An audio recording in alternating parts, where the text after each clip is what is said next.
로켓 발사권 판매다. 가격은 69억 원. 이 거짓말 같은 판매가 중국에서 실제로 일어났습니다. 중국의 인플루언서를 일컫는 왕홍, 그중 슈퍼 왕홍이라 불리는 웨이야가 타오바오에서 라이브 방송을 통해 로켓 발사권을 약 4천만 위안, 우리나라 돈으로 무려 69억 원에 파는데 성공했습니다. 이러한 거래를 가능하게 한 것은 바로 실시간 모바일 방송 쇼핑 문화인 라이브 커머스인데요. 중국에서는 이미 전성시대를 맞이한 라이브 커머스, 우리나라에서도 최근 코로나19로 인해 언택트 라이프가 확산되면서 라이브 커머스가 새롭게 떠오르고 있는데요. 새로운 유통 트렌드인 라이브 커머스에 대해서 월요일의 지식 맛집 월요지식회에서 알아보겠습니다. 코로나19의 확산으로 백화점 내점 고객이 대폭 감소한 가운데 지난 2월 현대백화점 무역센터점에서 라이브 커머스를 활용해 패션 브랜드 CC콜렉트의 봄 신상품을 소개한 결과 약 1시간 동안 고객이 1만여 명이 접속하고 2,500만 원의 매출을 기록했다고 합니다. 이는 해당 지점에 입점한 영캐주얼 상품군의 10일간의 평균 매출과 맞먹는 수치입니다. 라이브 커머스란 스트리밍 비디오와 이커머스가 결합한 말로 쉽게 말하면 모바일 라이브 방송을 통해 상품 정보를 제공하는 쇼핑 방송 콘텐츠입니다.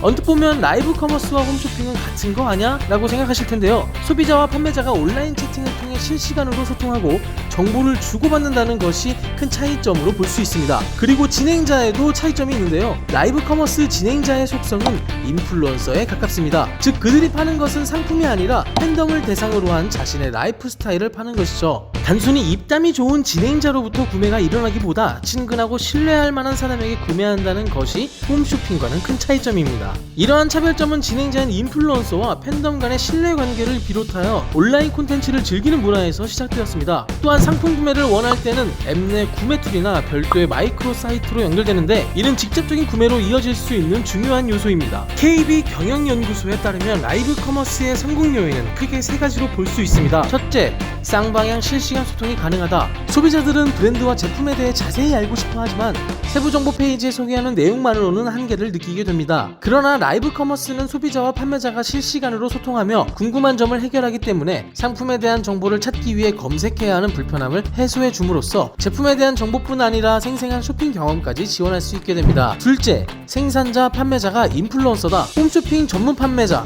쇼호스트가 아닌 인플루언서가 판매자로 등장하기 때문에 구매자에게 좀 더 친근하게 다가갈 수 있고 자연스레 상품에 대한 신뢰도 높아지게 됩니다. 셋째, 간접적으로 매장을 경험해 볼 수 있다. 매장을 방송 스튜디오로 활용하는 경우 소비자는 모바일 기기를 통해 매장을 간접적으로 경험할 수 있게 됩니다. 그리고 즉석에서 이루어지는 이벤트나 착용샷 등의 콘텐츠를 제공함으로써 소비자에게 더 재밌고 새로운 경험을 전달할 수 있게 되는 것이죠. 이러한 라이브 커머스의 성공은 5G 등 IT 기술의 발전과 모바일 디바이스의 보편화, 라이브 동영상에 대한 소비자의 선호 등이 촉매제 역할을 했다고 볼 수 있습니다. 라이브 커머스 시장의 주도를 잡고 있는 중국, 그 중심에 있는 타오바오 라이브의 2018년 판매 규모는 1,000억 위안, 우리나라 돈으로 약 17조 2천억 원이라고 하니 그 규모가 어마어마하죠. 이러한 성장에는 위챗페이와 알리페이 등 간편 결제 수단과 타오바오, 텐센트 등에서 제공하는 커머스 기능, 그리고 라이브 커머스 판매자가 인플루언서를 일컫는 왕홍이라는 점이 가장 큰 영향을 끼쳤습니다. 왕홍 1인의 매출액이 하나의 기업보다도 큰 경우도 있다고 합니다. 중국 난징 무역관이 정리한 자료에 따르면 중국의 젊은 세대들은 전통 미디어보다 디지털 미디어를 더 신뢰하고 그들이 추천하는 제품을 사는 것으로 나타났습니다. 30세 미만 젊은 중국인들에게 왕홍이 추천한 상품을 구매할 의사가 있느냐는 질문에 약 75%가 그렇다고 대답했습니다.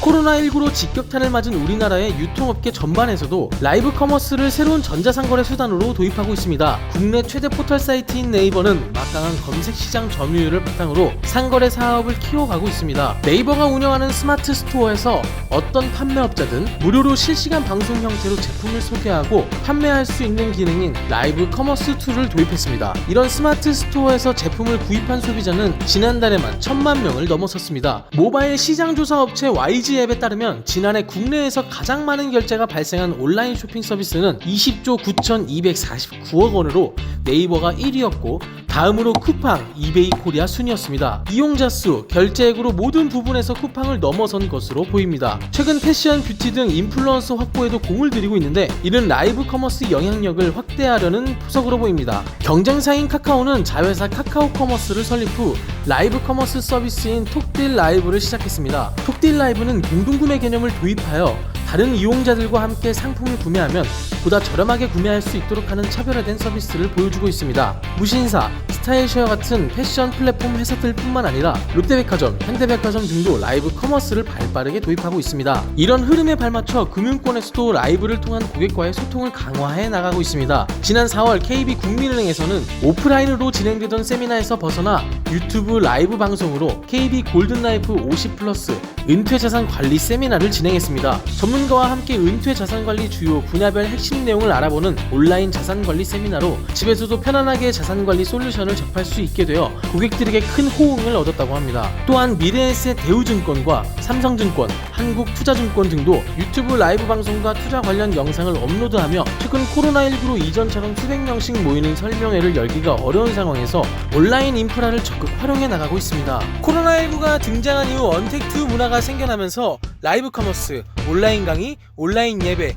금융업계 온라인 세미나 등 온라인 동영상을 통한 소통이 더욱 활발하게 이루어지고 있는데요. 최근에는 음악이나 음성 메시지의 통화 연결음을 서비스하는 음성 컬러링 대신 영상을 재생할 수 있는 비디오 컬러링 서비스까지 출시된다고 하니 과연 언택트 방식을 활용한 온라인 동영상 소통이 우리 생활 어디까지 차지하게 될지 기대가 됩니다. 다음 주에 또 신선한 소식으로 찾아뵐게요. 오려주식회였습니다.